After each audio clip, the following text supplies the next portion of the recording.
En voilà un titre qu'Urban devrait éditer. En effet, c'est l'année de Superman, vous le savez, énormément d'activation autour de la licence Superman. Le film arrive en juillet 2025. Il y a déjà eu une première vague de titres nomades, une belle réédition de All Star Superman, une belle édition à venir de Superman for All Season de Jeff Lobb et Tim Sale. Énormément de choses autour de ce personnage iconique qui mérite d'être redécouvert et d'être remis en avant. Et dans toutes ces éditions, je me suis rendu compte que Urban n'avait jamais réédité le Superman God Falls de Michael Turner et Joe Kelly, dessiné par le fabuleux Talent Caldwell, avec eh bien, des couleurs magnifiques de Peter Steigerwald, le coloriste d'Aspen Comics, le coloriste de Michael Turner, le coloriste de Phasm et Soulfire, mais aussi de Lady Mechanica. Au début des années 2000, vous le savez, Michael Turner a quitté Topco, il a monté son propre studio qui s'appelle Aspen Comics et il édite ses propres comics, soit qu'il dessine comme Phasm ou Soulfire, soit qu'il le sous-traite à d'autres nouveaux talents. Énormément de talents vont naître chez Aspen Comics. Mark Custo qui dessine actuellement la série X-Force par exemple. Il y a eu des dessinateurs comme Francis Manapul qui est également né là-bas, des dessinateurs qui sont venus faire des coucous comme Ale Garza. Énormément de talents sont venus, Mike de Balfo, je pourrais en citer d'autres qui ont vraiment tous rejoint cette écurie, qui ont grandi avec Michael Turner sous son aile, et dans ses protégés il y avait le jeune Talent Caldwell. Talent Caldwell est un auteur qui a travaillé sur plusieurs mini-séries Phasm qui ont été rééditées chez Delcourt à l'époque, et c'est un dessinateur qui avait véritablement un style à la façon de Michael Turner. C'était son élève, c'était son ami, et c'est un auteur qui en a vraiment adoré. Il a un petit peu quitté le monde des comics, Talent Caldwell, pour travailler chez Marvel Animation notamment, où son nom figure dans de nombreux génériques, de nombreuses séries. Il a quitté comme beaucoup le monde des comics, parce que les comics c'est quand même un travail qui ne paye pas toujours très bien, et qui malheureusement demande une somme de travail hyper conséquente et une rigueur. Il faut vraiment être un passionné. C'était une véritable jeune pousse et c'était un auteur qu'on adorait, on regrette évidemment qu'il ne soit plus actif dans le monde des comics, comme bien des auteurs qui ont fait un passage éclair, qui se sont évidemment fait remarquer et qui aujourd'hui travaillent ailleurs.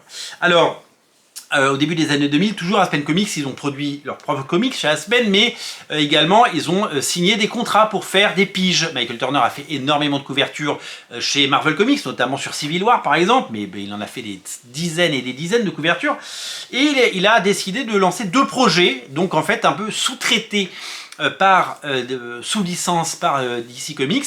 DC Comics a embauché Aspen Comics pour produire des comics. Il y a eu un arc complet de Superman Batman par Jeff Lobb et Michael Turner, qui a été réédité dans Superman Batman, un arc complet magnifique, incroyablement illustré par Michael Turner, mais sur un scénario de Jeff Lobb. Et il y a eu ce Superman Godfall, qui est donc un récit complet aujourd'hui, disponible aux États-Unis. Alors ça c'est une vieille édition, c'était sorti en single issue bien sûr, mais c'était disponible comme vous pouvez l'imaginer, c'était disponible dans un magnifique petit hardcover de toute beauté que j'ai le plaisir d'avoir et de posséder pour l'éternité. Vraiment je suis très très fier d'avoir ce bouquin qui pour moi est un livre très important, parce que mes comics en VO, mes comics en VF, je les aime, et c'est vraiment des bouquins que je trouve absolument magnifiques. Alors, ce bouquin à l'époque est sorti non pas dans une série qui s'appelait Godfall, mais dans les pages de des séries régulières Superman, notamment Adventure of Superman 625 et 626, et la série Superman 203 et 202. Donc 4 numéros seulement, c'est un petit comics, mais tellement chouette au niveau graphique, qui évidemment était super chouette. Alors, On est sur donc une histoire qui est donc produite par le studio Aspen Comics. Donc voilà pourquoi on retrouve Talon Caldwell là-dedans, qui a été embarqué par Michael Turner pour faire ce récit. C'est pour ça qu'on a Peter Steigerwald qui est à la couleur et Michael Turner qui fait les couvertures et qui fait également le scénario. C'est lui qui co-scénarise avec un certain Joey Kelly, et oui, il était déjà là, Joey Kelly qui est le nouveau dessinateur, vous le savez, de Amazing Spider-Man. Ça nous a donné un récit absolument génial, magnifiquement illustré, incroyablement bien produit, et qui a, je crois, si je ne me trompe pas, été édité à l'époque où eh bien, Panini avait les droits, ou peut-être chez Semic, je ne sais plus. En tout cas, c'est un bouquin qui a déjà été édité d'une façon ou d'une autre en version française, mais qui n'a jamais été réédité par Urban Comics, qui pourrait bien, se pencher sur ce titre pour donner une autre version, une version un peu différente. Il y a vraiment, à cette époque, moi j'ai beaucoup de plaisir avec ce format, parce que c'est un format qui permettait d'avoir des très très belles éditions de comics incontournables.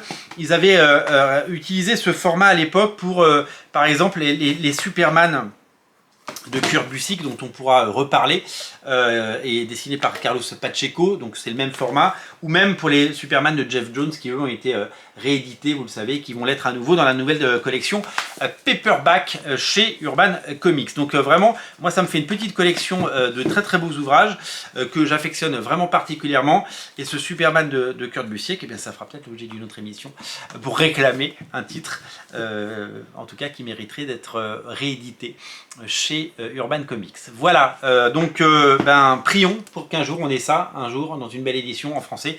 Vraiment, ces bouquins donnaient envie.